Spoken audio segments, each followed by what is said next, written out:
Hey, what's up? Hello, everybody, and welcome back to the Centered from Reality podcast. Big news video. I think it's been about a month and a half or two since I've actually done a video. But happy Friday, and thank you for joining me.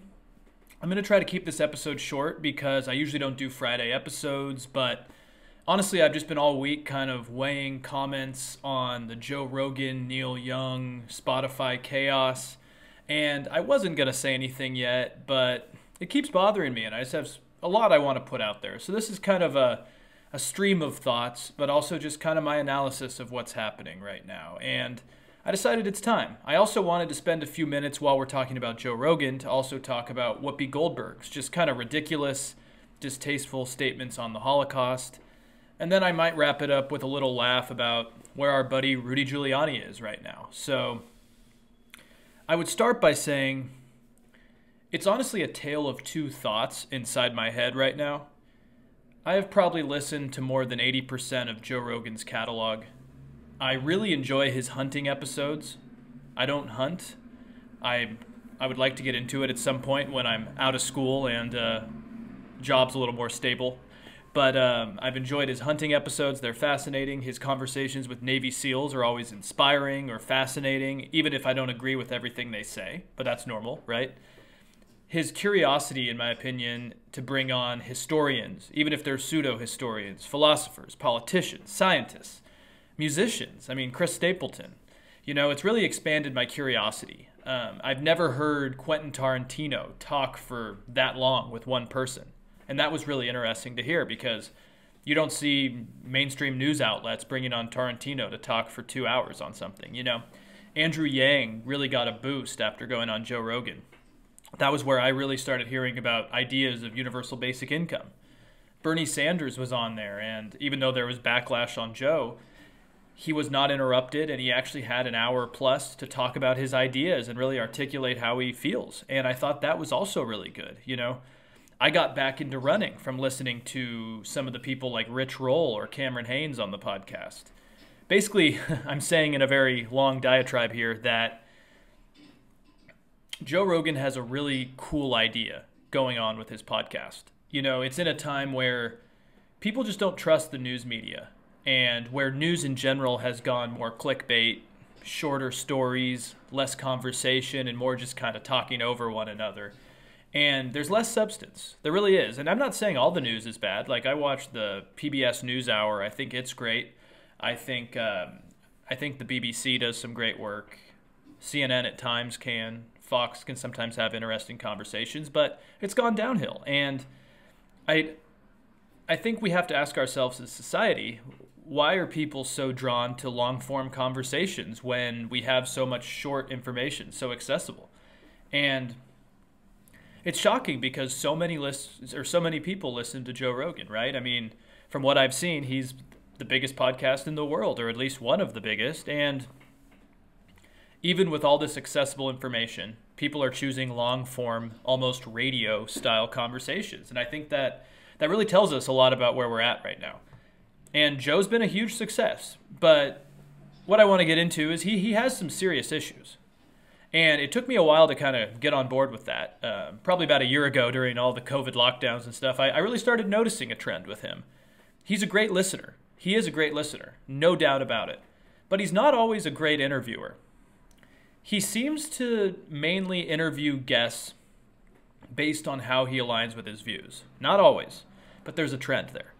And I'll get into this more later about the vaccine controversies, but I think his major blind spot, generally speaking, is that he always will challenge someone or almost become an activist for his views with someone if he disagrees with them. But he then at the same time won't challenge even the craziest conspiracies or people that are talking about them because he maybe agrees with them or they're backing up his view or he wants to entertain it. And sometimes it comes off as he's actually giving them validity to their claims. And I'll give you a few examples that are non-vaccine oriented first here. Around the time, I think it was back in December when he switched to Spotify with that reported $100 million deal. So I'm sure he was happy about that. And honestly, good for him. He earned it. But right about when he first switched, he had on John Mackey, who's the CEO of Whole Foods and the co-founder. And it was really actually a good conversation for the first half. I kind of enjoy those more lifestyle people that Joe had on. But Mackey is mainly a organic food advocate, and I forget if he's a vegan or a vegetarian, but he's one of those two. And for those who know or don't know, Joe is definitely a proponent of eating meat. He's not a carnivore diet guy. Like, he eats other things. He doesn't just eat meat. But he hunts and pretty much solely eats his meat from elk that he hunts, which is actually quite a sustainable, and I think that's good. But Joe pretty much spent the entire second half of that episode with Mackey just kind of laying into him. Because Mackey basically said that evidence shows that a plant-based diet is healthier for you than a more meat-centered diet. And I think that's true. Now, there's studies that don't always provide the full picture. It's like if you're eating meat, you're probably maybe doing other things that are also unhealthy. So sometimes you have to wonder if it's a spurious correlation or not. But Joe basically just went full meat activist, and it got pretty heated, and he was interrupting, and Mackey came off as just kind of like trying to talk, and Joe got quite combative. And I think that interestingly happens more often than people imagine. Now, to contrast that with Joe's other side, Joe has had people on like Alex Jones many, many times, and there is an argument to be made that Joe kind of keeps Alex Jones in check because him and Jamie, Joe's I guess producer you could say, they do check Alex Jones. But each episode's about 3 hours. And in each episode, Alex Jones basically is just given, multiple hours to kind of spread his insane theories that involve, a secret world order, elites who are trying to kill us or eat us, or vaccine chips, Pizzagate, theories of Bohemian Grove, and so on. And yeah, some of these episodes can be entertaining. I mean, it's sometimes funny to see Alex Jones just lose it and rant. But Jones is literally telling millions of listeners that mass vaccination is meant to control the public, that our elected officials are all corrupt and part of some secret world government, and just more stuff like that. And basically, Joe is platforming Jones, and he doesn't always push back. And it kind of seems like he's mainstreaming the ideas because he's making them seem valid, because he's not really, either by choice or just because he hasn't done his homework, he's allowing Alex Jones to kind of just go off the rails here. And that could be dangerous if enough people think that these ideas are credible. Now, Joe has pushed back on people like Steven Crowder, which I thought was good when they were talking about marijuana. That was interesting. Even with Ben Shapiro, he's pushed back when Ben said racism doesn't exist anymore. So Joe does push back.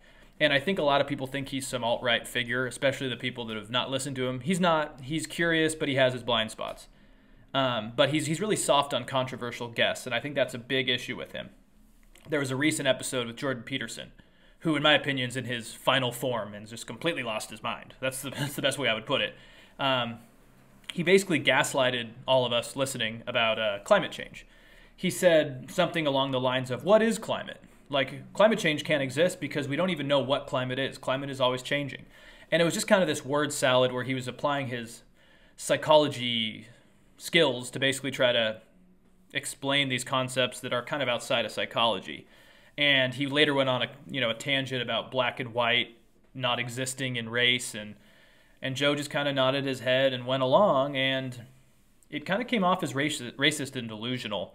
And I think that's just the issue with Joe, is he gets comfortable with people and then doesn't push back, especially if he agrees with them. And so here we are today, right? Joe is under fire for putting out, or at least platforming, misinformation about the COVID vaccine, not other vaccines. I don't really think Joe's a full anti-vax guy. He's a COVID-19 skeptic or anti-COVID vaccine guy. And I said earlier that Joe sometimes goes down these rabbit holes and becomes kind of an activist for one side of an argument, even if it's maybe not correct. And in this case, he truly became that for vaccine skepticism. Now, I'm sure all of you have seen, because that's pretty much all the news has talked about, and that's a whole other topic. I don't know if the news should just only be covering this, but pretty much all of Crosby, Stills, Nash, and Young have left Spotify. Joni Mitchell and others have followed, and they all voice true concerns with Joe promoting these dangerous guests who are talking about vaccine misinformation. It would be one thing if it was always just the Kennedy assassination or the moon landing or aliens. Those are fun conspiracies. But when it comes to a vaccine and people listening and maybe thinking they won't get it after listening to an episode, lives are on the line. And I think that's the big issue here. And last Sunday, Joe did put out a 9-minute video addressing this issue and basically explaining how Spotify will now put out a disclaimer saying these guests are not in the mainstream and they're saying information that is not backed up by the mainstream involving COVID science and research. He said he will do better scheduling. He will try to bring on guests that are pro-vaccine after he has one of these controversial guests on. And then he also always clarifies, which he does a lot, that he's an idiot. He always likes to say, I'm not a doctor. Don't get your medical advice from me. I'm just asking questions. I'm just curious and want to hear different ideas. And I think he's genuine about that. But the problem is that almost everyone I've talked to thought this 9-minute apology was great. Nothing else needs to be done. And I don't think it was great. And I think it was actually quite disingenuous.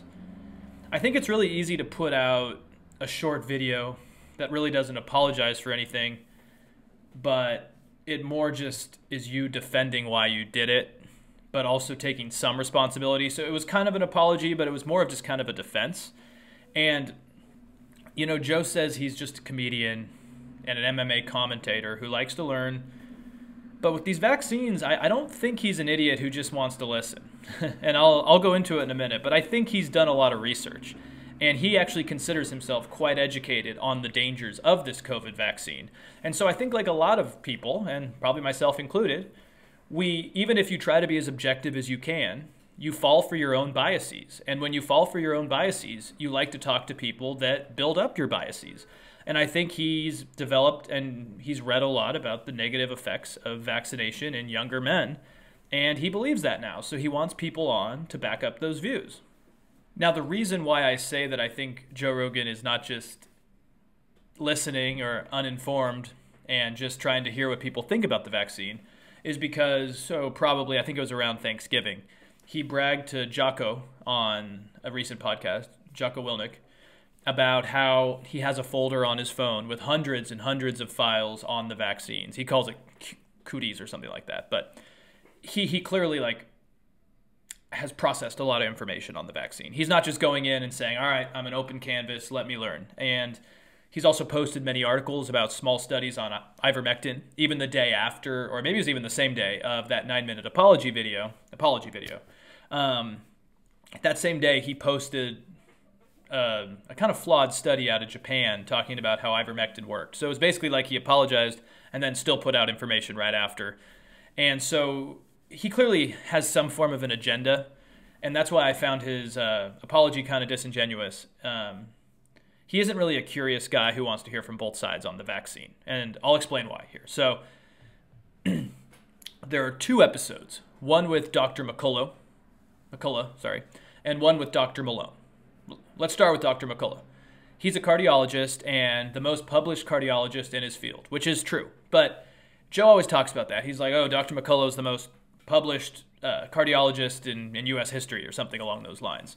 Just because you're published doesn't mean you're always right, you know. I mean, in school, I have to write a lot of papers. Does it mean I'm the leading researcher in those fields? I write a lot. Does it mean I know more than other people who write less? Not particularly if what I'm writing is garbage, right? I'm not saying I write garbage. I'm not trying to throw myself under the bus here, but I think just quantity over quality is kind of the issue here. But anyways, even though McCullough was at Baylor University, he's a cardiologist. He definitely knows a lot about cardiology. I'm not throwing him out that. He is very fringe in his views. He is not even close to the mainstream or even close to the mean of what people think. He still promotes hydroxychloroquine, ivermectin, and he actually pushes a very dangerous theory where he says the government knew about COVID and maybe created it and withheld treatment from people in order to push a vaccine through. So he would say, hydroxychloroquine, ivermectin, CPAPs, all these things that some people have said work as cures for COVID. He's saying the government withheld those purposefully from people and let them die because they wanted the vaccine to come out and be the only option to solve this.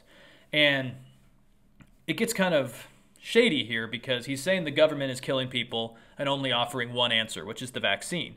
And that de-escalates quickly, or escalates, I guess, quickly into holocaust comparisons. and making absurd comparisons that are really offensive and dangerous and really just so out of context.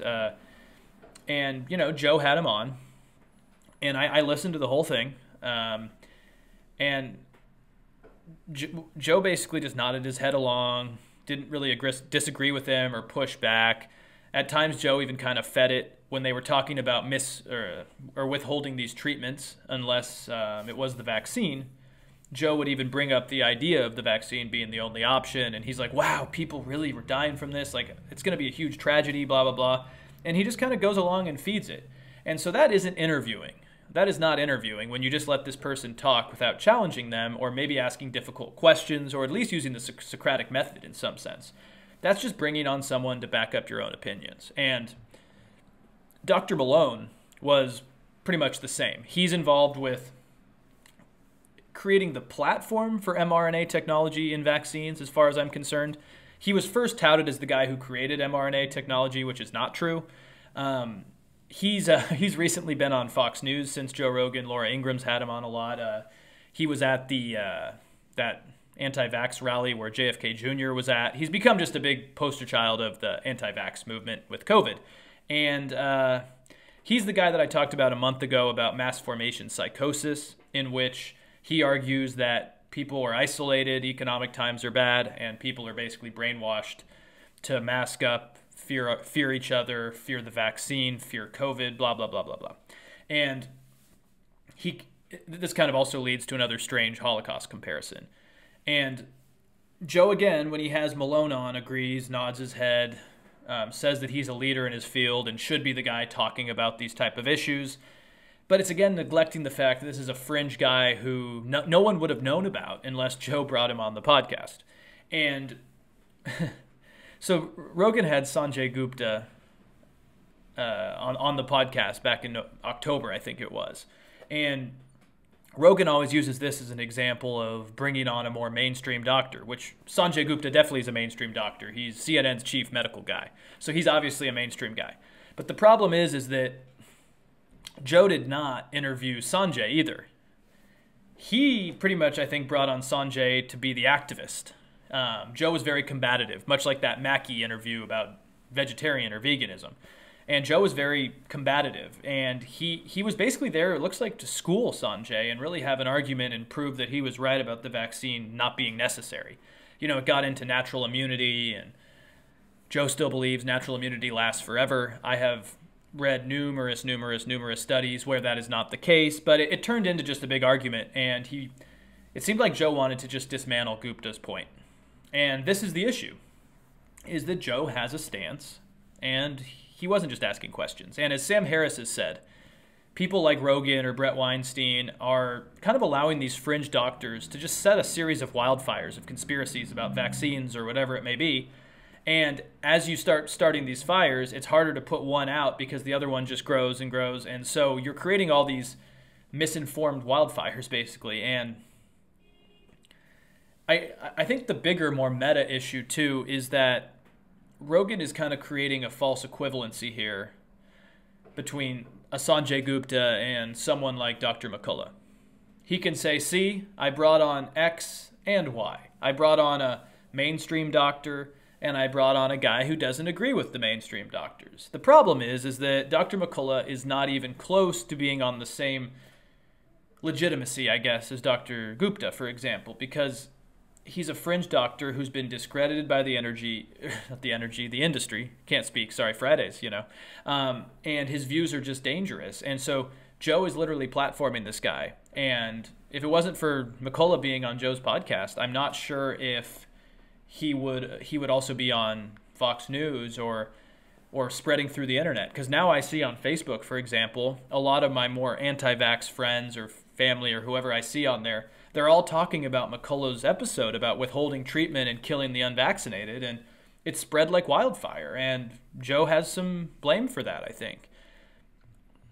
Now that we're out of the way, I think that is why people like Neil Young are mad. I get it. I definitely get it. But this is where there's the tale of two emotions or views in my head, is that I understand where Neil Young's coming from, and he's one of my favorite artists. So it's actually a shame he's off Spotify. But I think he actually is in the wrong. I think Neil Young is in the wrong here. because he's always been political and a huge proponent of free speech. But what he wants right now to me is kind of the antithesis of free speech.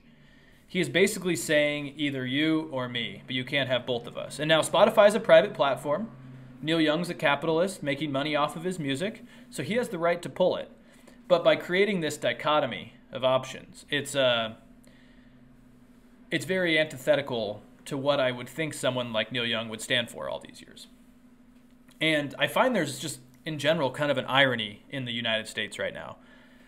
You know, the left is against banning books in schools that maybe make some kids feel uncomfortable, and I agree with that. But then they're also for taking people like Joe Rogan off of a company's platform, even if it's a private company. They're very for deplatforming and canceling certain ideas. And then on the right, it's the complete opposite. It's completely flipped. It's the right is for banning certain books in schools, but then they're always protecting even the most controversial people to speak. And so they of course have sided with Joe Rogan. Even Bill Maher's popular now with Fox News because he's controversial. And it's like both sides are becoming anti-free speech, but in very diverging ways. There's kind of an illiberal view of speech coming from both sides. And I also just think that this shows that the war over how social media should deal with misinformation is finally coming to podcasts. The Economist has a really good article, and it's the last thing I'll say here on Joe Rogan. It's called Free Speech's New Frontier, What Spotify Should Learn from the Joe Rogan Affair. And it's not pro Joe Rogan's ideas, but it's pro Spotify keeping him on the platform. In quotes here it says, Mr. Rogan is a big mouth, and he has been wrong about COVID-19. Yet he has broken no laws, nor even, Spotify says, the company's own content rules. And I think it's a good point, because the bigger point I think that I gathered from this article is that it goes into how Spotify is less like Netflix or a streaming service where the content is highly moderated. It's more like YouTube or Facebook. The article says most of the tens of thousands of new songs uploaded to Spotify every day are recorded in bedrooms and garages. The result is that the content mix on audio platforms is starting to look like the curated library, or starting to look less like the curated library of Netflix, and more like the infinite hodgepodge of YouTube. And I recommend reading the article because it's really interesting. And kind of the takeaway from it, and I would agree with this, is keep Rogan, but the company, like Spotify and others, I think need to have clear standards of what they expect from people on the platform. So people don't get into this chaos of like, oh, what can I say and what can I say? And Spotify needs to be better about that. It also says here, in quotes from the article, amateur podcasters may choose not to risk debating the efficacy of vaccines. For example, knowing that 20,000 others have been deleted for overstepping invisible lines drawn around the subject by an unpredictable censor. Worse, the lack of well-defined rules encourages an ongoing free-for-all of the sort we saw this week. And that's a good point. It's a really good point. Without a set of rules, people are going to keep wondering what is violating them, what is not violating them, and it gets complicated. It gets extremely complicated. So, yeah, I do think Joe needs to maybe have on more guests, and he needs to, I think, make it more clear that these guests are not just soothsayers. They're not just geniuses that know everything. And I think he needs to do a better job about challenging some of these views, even if they're views he holds, because there's a new Joe Rogan audience that is very alt-right. Some of the older listeners like me and people that have been listening for a while, I don't think many of us take his vaccine stuff seriously. I've even seen on Reddit people kind of complain about the new Joe Rogan who only talks about COVID most of the time. A lot of us kind of want him to go back to his old stuff. And I think a lot of people can separate his views from the content. But a lot of the new listeners don't. And a lot of the new listeners are the same people on Facebook spreading misinformation. So it gets really complicated. It really does. I don't have an easy answer for it, but I usually land with free speech. And taking him off the platform really doesn't matter because he's the biggest podcast in the world, or one of them. And so even if he leaves Spotify loses money, their stocks go further down, and Joe Rogan just goes back to what he was doing before. Anyways, I want to talk about Whoopi Goldberg really quickly. I I'm sure a lot of you have seen by now that the longtime View host has been suspended for 2 weeks. Not canceled, not kicked off. Basically, it seems like they're just taking her off for 2 weeks while the firestorm that she created settles. So she basically said that the Holocaust wasn't about race.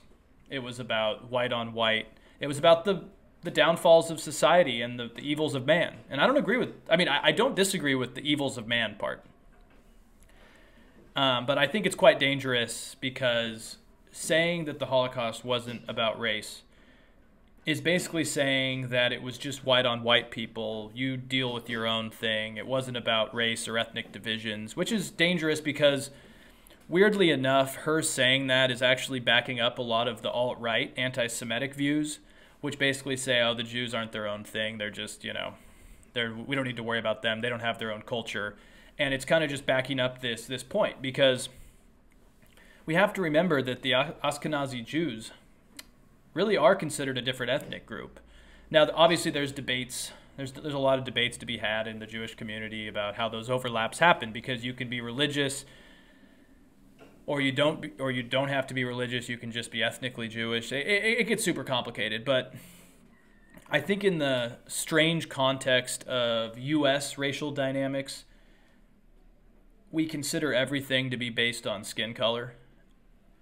But it's really just an arbitrary line that's been drawn through society because Europe has many different ethnic groups, but under the lens of European dynamics, skin color maybe isn't as important of a breakup. Because clearly the Nazis did see the Jewish community as being a different race. I mean, it's a fact that Jim Crow and the Holocaust drew from very similar parallels on how to divide a society up. And clearly the Nazis saw the Jewish community as being inferior humans. So I think it's very strange to say it wasn't about race because the whole Aryan movement was centered on race and the perfect race. So, I don't think Whoopi is a bad person. I think it was an ignorant statement, mainly because the conversation in the United States is very dichotomized in terms of how we look at race. And she just has applied that to her own thinking.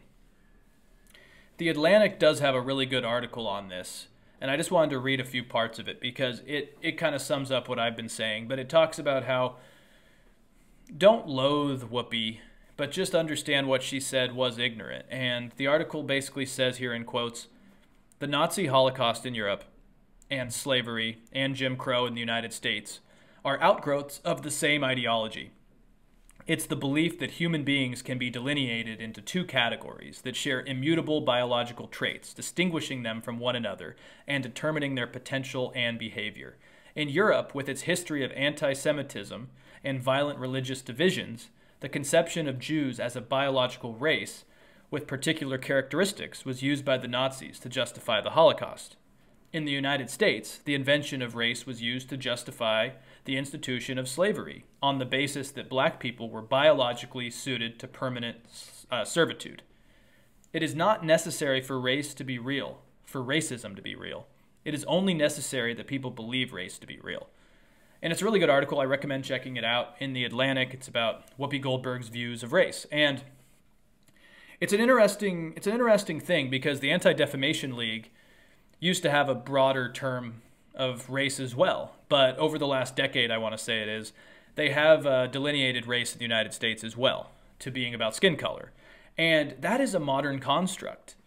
It was kind of drawn up during the colonial industrial revolution area to basically label space and separate society and create an underbelly almost and an easy way to persecute people. So it's very fascinating to me that Whoopi said this. I don't think she should be canceled. Again, I think she just needs to understand that those type of comments cannot be said. I mean, I also don't think it's like she's denying the Holocaust or dislikes the Jewish people. I think she did say it talks about the evils of man, and that's true as well. I just think her view of race is very focused on the lens of the United States and maybe doesn't understand the broader picture of race is just in the eyes of the beholder and created by societies to persecute others. And that's why it was about race in Nazi Germany. So, but the thing is, with the rise of anti-Semitism right now in the United States, and like I mentioned in the Joe Rogan segment, that we're getting these false Holocaust comparisons with the vaccine movement, we need to be clear to not misidentify what happened in the Holocaust or downplay what happened to the Jewish community. And I think that's why I've heard some people on the left that are Jewish be very irritated with what Whoopi said, and I think rightfully so. I'll leave it on that. There's not much else I have to say. Hopefully she kind of comes to senses or tames that down, but I don't think getting rid of her would be the option. I do think it's ironic that The View always seem to kind of joke around about getting rid of, right-wing thinkers they don't like and blah, blah, blah, and then Whoopi ends up getting almost canceled. So, that's where we're at in society. It's that irony I talked about in the last segment. But real quickly last,